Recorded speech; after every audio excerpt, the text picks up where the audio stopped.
You nibbling on Mummy's roses? Hey? I hope you're not. Otherwise you'll be in big trouble.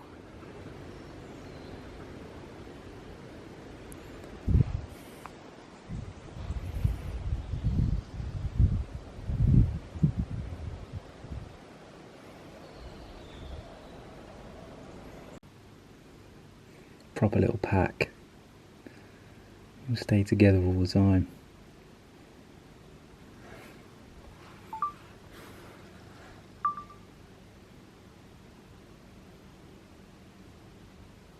I would love to know who sent these t-shirts out, because this has been in my wardrobe for probably, I don't know, maybe like 3 months, and I haven't felt like I've deserved the title of wearing Chicken Papa on my top. It also says the Millen-Gordon Backyard Farm, but I now say that I'm pretty well versed and I feel very settled in with the chickens. They're actually really friendly now. When I go out, I can feed them, they come up to me, they let me pick them up. Some of them let me stroke, not all.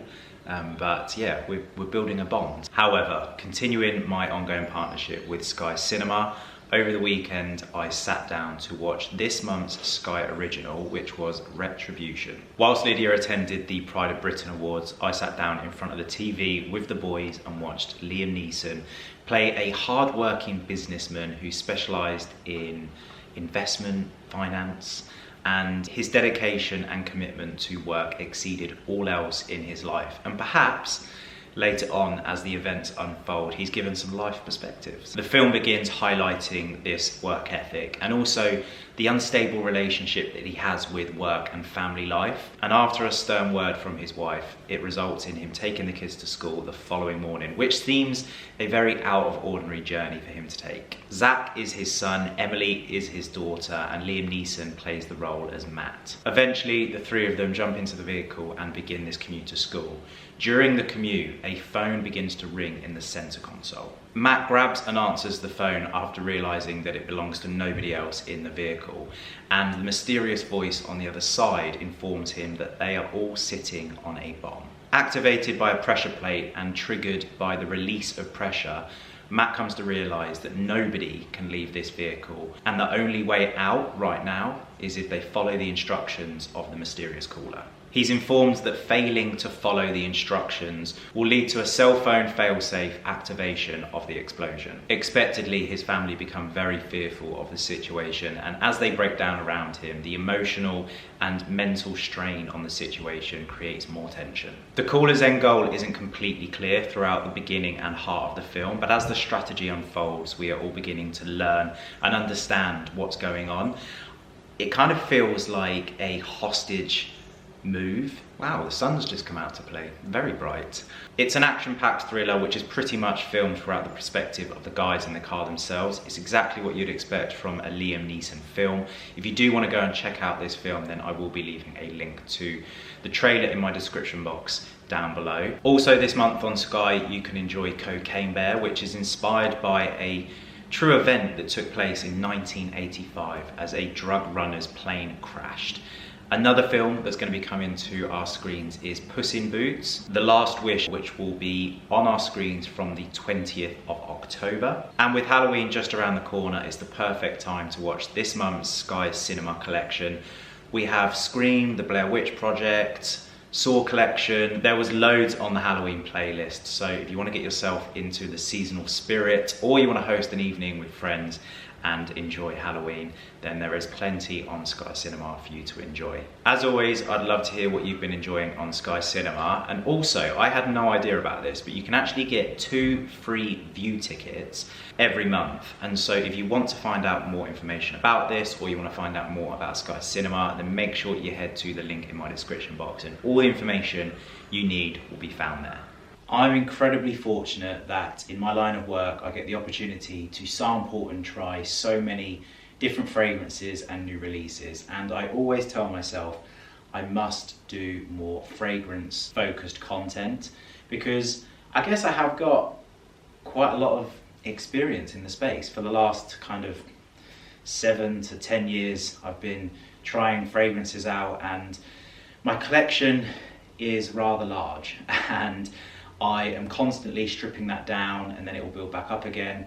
But it's meant that I've ended up really being able to fine tune what it is that I like within a fragrance. And I truly believe that the fragrances that I'm going to show you in a second are well worth the time to go and grab a sample, or when you're visiting a store next, just go and give them a smell and try them out, because I personally, which is why I'm suggesting them, think that they're fantastic fragrances. Fragrances are, for me personally, a really important part of my wardrobe. I think of my style in a few different categories. I think about it as aesthetics, functionality, and feel, but the cherry on top really has to be the scent. I personally believe that a fragrance can help elevate and kind of enhance the mood of a look, and so I am somebody that believes that certain fragrances are fit for certain occasions. Perhaps it's based on my nostalgia, but I tend to go for lighter, more fruity, citrusy fragrances in the summer, and then slightly heavier, muskier scents in the autumn winter time. And I also have fragrances that I believe suit more to sportier occasions, and then those that are more fitted to more sophisticated events. However, today I'm going to be talking about 5 fragrances that I think you should know about if you don't already, coming into the autumn winter months. And let me tell you, these 5 fragrances are absolute powerhouses. Now, to kick things off, my first fragrance by Penhaligon's is the Tragedy of Lord George. As part of the Penhaligon's Portraits collection, this fragrance pays homage to the often scandalous exploits of the fictional English aristocrats. Now, I'm not sure if you're familiar with Penhaligon's Portraits collection, but they associate fictional characters with each fragrance, and relationships and drama exist amongst all of the fragrances, and it's just a really fun way to play and to characterize each scent. So in this case, Lord George is a rich and noble figure, the patriarch of the family. And with that in mind, it should come at no surprise that this fragrance is one of masculinity with warming rum and luxurious vetiver. It's a really beautiful, sophisticated fragrance, and it's definitely one for those special occasions. I think I'm not supposed to have favourites, but if I was to have a top 3, this would certainly feature in that. The fragrance is described as spicy, sweet and woody, and the top notes are lavender and rum with heart notes of tonka bean, and in the base notes we have ambrox, vetiver and cedarwood. If you do happen to visit a Penhaligon store or concession, I would also suggest checking out Halfeti. It's one of their most popular fragrances. Also, Mr. Sam, I really like that fragrance. And lastly, if you're looking for something that's really rich and quite intense, then you should definitely check out Constantinople. Now, moving on to our next fragrance, I introduced to you L'Artisan Parfumers Oud Alud EDP, creating unique and carefully constructed fragrances since 1976. Oud Alud is definitely a signature worthy fragrance. It's actually listed as a fruity accord bursting with floral notes, and then has a strong undertone of sweet honey.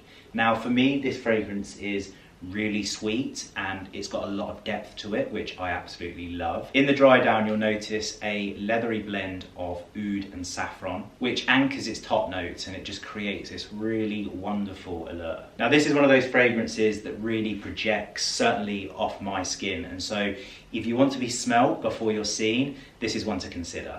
I personally tend to wear this fragrance when I want to be loud and luxurious, and there's just something that it really provokes within me when I smell it. It's like a vision of warm, syrupy, just really kind of deep and rich notes that just really comforting and warming.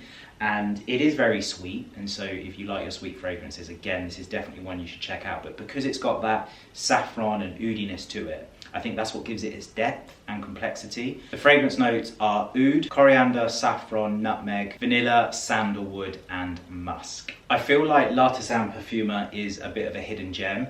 They've got such an incredible range of fragrances, and it's not often that I hear somebody tell me that that's what they're wearing. I know that Lydia absolutely loves some of their fragrances as well, and so if you want something a little bit more unique, then you should definitely check out their store in Paris. Their flagship is really, really cool, and they've got every fragrance under the sun in there for you to check out. And so if you can't get to Paris, which I'm sure many of you can, but you haven't planned to, then definitely see if you can try and get a sample somewhere, or even just brave it and place an order based on the descriptions on the website, because they are a fantastic brand and I really do enjoy lots of their fragrances. So for autumn winter, this is definitely a fragrance I would suggest.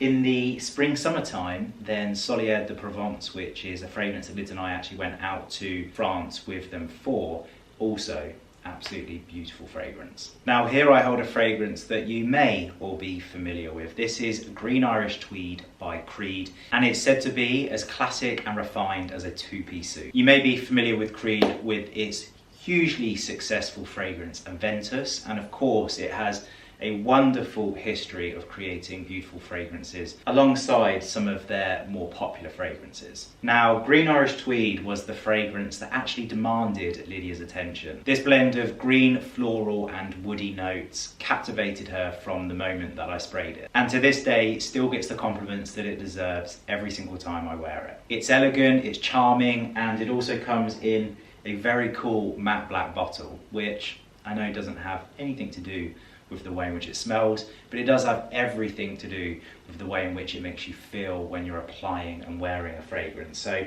I do think bottle design is pretty important. And also, rumour has it that this particular fragrance is worn occasionally by a very, very, very high ranking royal.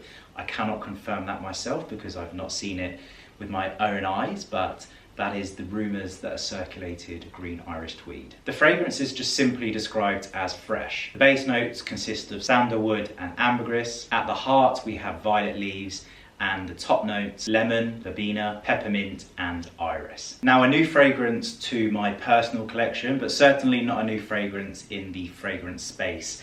This is Parfums de Marly's Layton. So this is a oriental floral fragrance that blends vanilla notes with woody accords. Layton by Parfums de Marly is scented and sensual, and it infuses ease and nobility into the atmosphere of the Versailles court. Sounds very grand, very French. I love it. It does smell amazing. But in this fragrance, bergamot really leads, while lavender and geranium blend into this really fresh note, which lends itself to this really chic fragrance. The intensity starts to rise throughout the dry down in the amber, and then you have this natural elegance of pink pepper that just creates this masterful fragrance. Now, because of this fragrance's great appeal, it actually now sits within the lineage of Parfums de Marly's fragrance collections. It's described as fruity, oriental, spicy and woody. The base notes are patchouli, sandalwood, cardamom, vanilla and pepper, and then in the heart we have violet, jasmine and geranium, and then the top notes we have bergamot, lavender and apple. Now, last but not least, a fragrance that I'm sure all of you are familiar with. So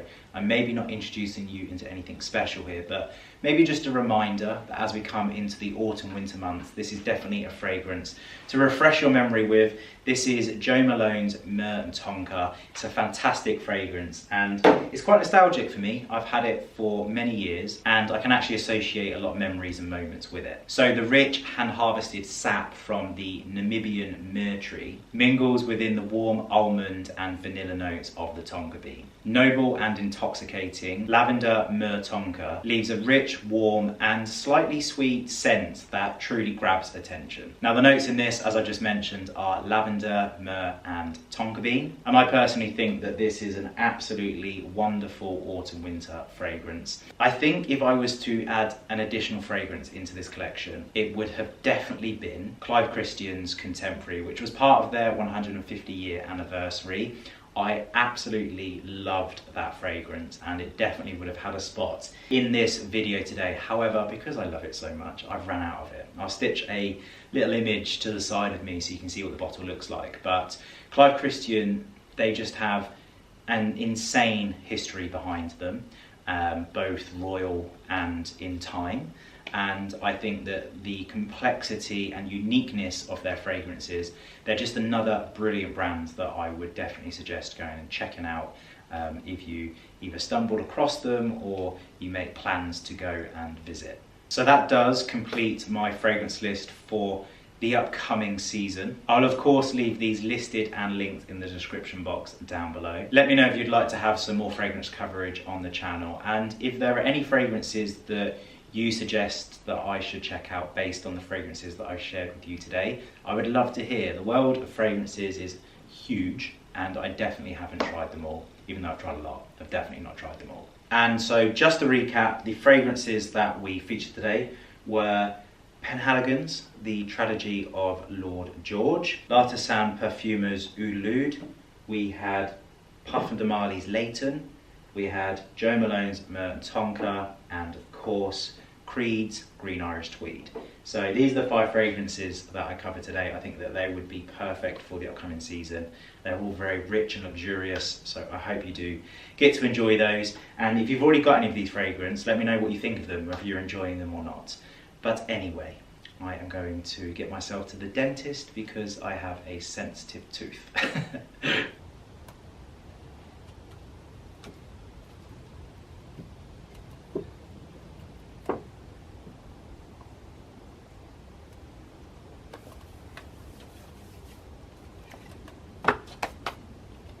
Just quickly come down to fire up the pizza oven ready for this evening's dinner. You can tell when the temperature's dropping because you get this little formation build up in the pizza oven because it's cold. You can see, it looks incredible actually, doesn't it? It's just sort of hovering along here. You don't get that in the summer, but it's just because it's a bit colder at the moment. So this will probably take around about an hour, and then I'll be able to come out, move it to one side, and then we'll be hot enough to be looking at around about 300 degrees Celsius in there, 300 to 400, and we'll be able to get our dinner cooking. I've just taken the dough out of the fridge so that can start to rise, and then we'll knock that back, create our bases, and I'll have a look and see what toppings we can stick on. And that is Saturday night sorted. Oh, a little family portrait. Room for a small one? Room for a small one? Come on in. Oh. Shoes on. Not like they've ever been outside. Yeah. Oh. Woody! Flying board! Oh my goodness me! Are you showing the world your your toy? Barclays, I'm giving you all of the attention because it is that time of the day where I need feeding. So we're going to try and have a quick chat, but it may be interrupted many a moments by this little fella. What's the verdict of the chairs?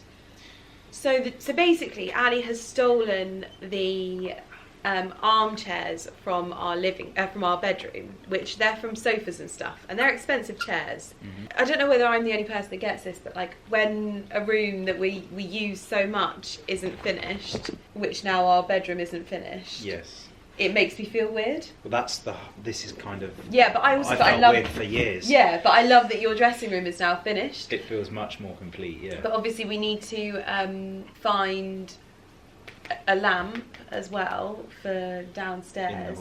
In the hallway. We've basically pinched things from around the house to create that environment. Well, I say we, Lydia. And it's worked out so well, I think it should stay, shouldn't it? But I appreciate that we might need to replace and replenish. So we'll have to do a bit of shopping. I would say that today, even though we did it with your dressing room on purpose, your dressing room has inspired me a lot with my office, because with my office I was going to rip out all of the units, and there was a house that we went and looked at in Astley Guys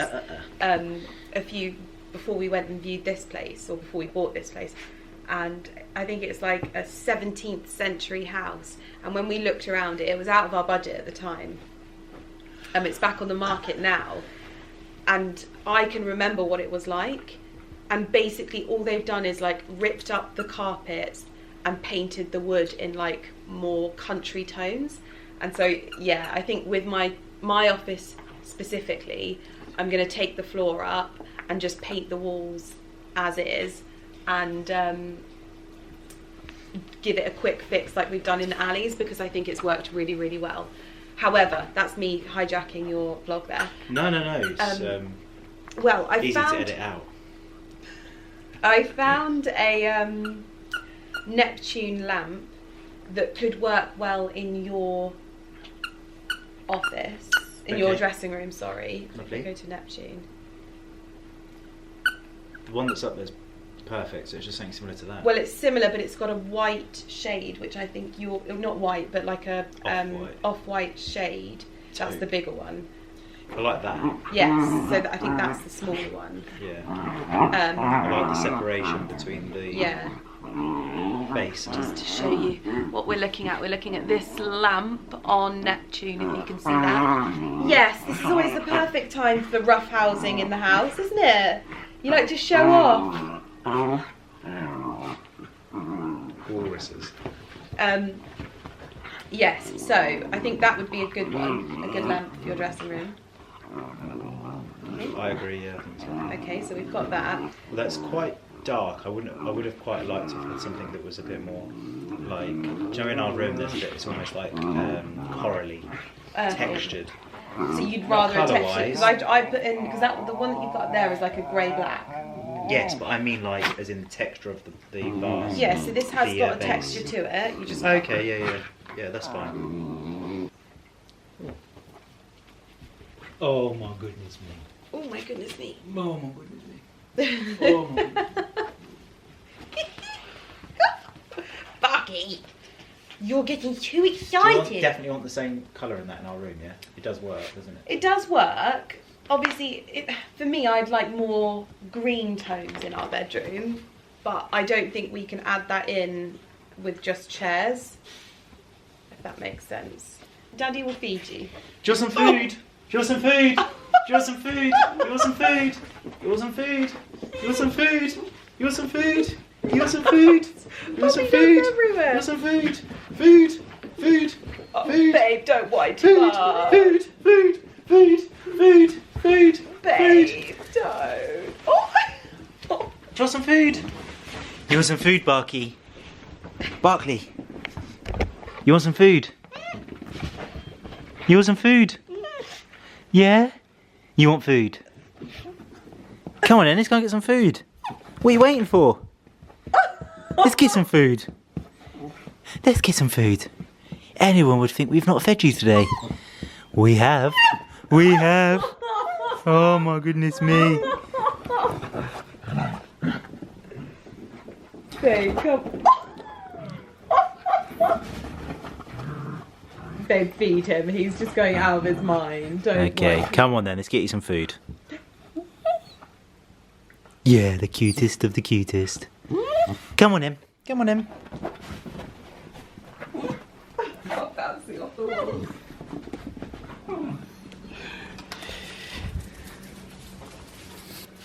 You would think that we don't feed this boy. Look at him.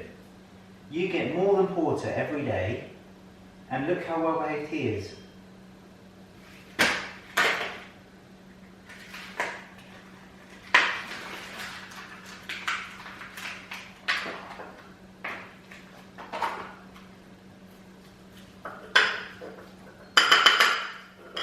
Porty, food! Porter! Porty! And go! Go, go, go, go, go! No hanging around, was there?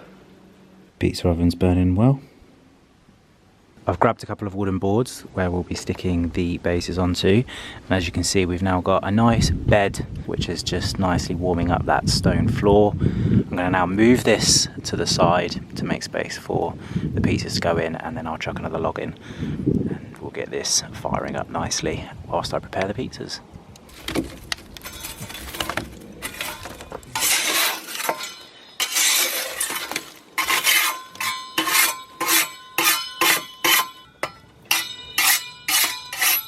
We've moved that across to the side now, so we've got a nice area to cook our pizzas on, and that will just keep the heat in the oven and just lip over the top to ensure that the pizza is cooked evenly.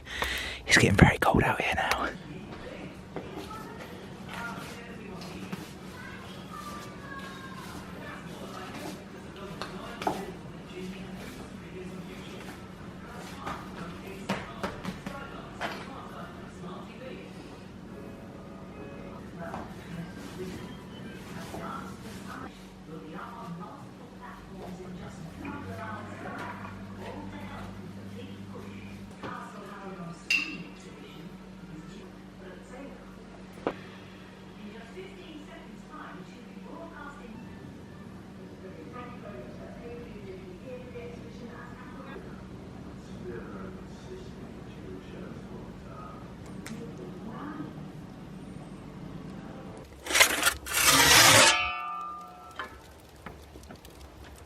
just to kickstart the evening, I've done a goat cheese, fig, parma ham, rosemary, cheddar cheese and olive oil starter, which should go down very well. Lydia normally does this on a pastry, which is absolutely delicious, but I think this is also going to work very nicely as well. So in terms of time, these normally take around about 3 minutes to cook, so not very long at all. Just keep on turning it.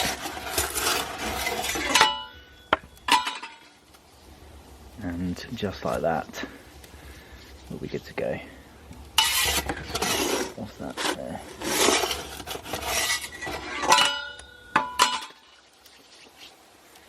And there we have it.